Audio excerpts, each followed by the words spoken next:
Hey everybody, let's talk about fingerings for the French horn. Now this is one of those things that's a little bit strange because we have two sides on the French horn. And if you're wondering what I'm talking about, if you see my French horn, and maybe yours, there's these two sides of tubing. And one is a little bit longer and one is a little bit shorter. If you look on yours, the shorter tubing is always going to be on the underside. The French horn has what we call an F and a B flat side. And it sort of lets us play high notes easier. There's a way more difficult explanation for it, but we're not going to worry too much about that.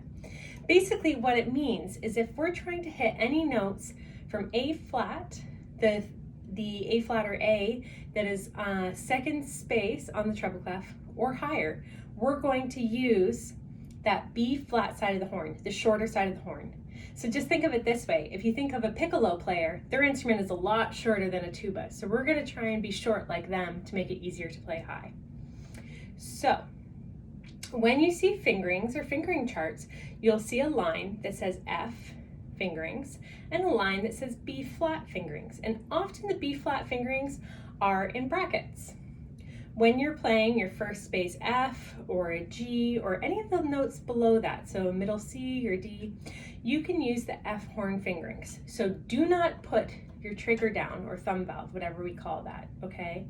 You're going to just use your first, second, and third valve. And sometimes you use them in combination. Now, one of the weird things about French horn that makes it so cool, but also so weird, is that you can play so many different notes with the same fingering combination. So if I play an open note,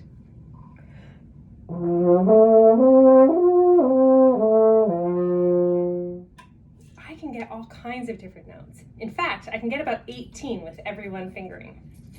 So we're going to have to learn how to match the notes with the pitches that we're hearing, whether it's on a video or in band class or with the person next to you. If you want to play a note with a B flat fingering, so the one with the brackets or one of the higher notes, all you're going to do is add the thumb, okay? So anytime you see that fingering, add the thumb on, okay? So this is only for the higher notes. There are some very special low notes that we'll use them for, but you don't need to worry about that just yet.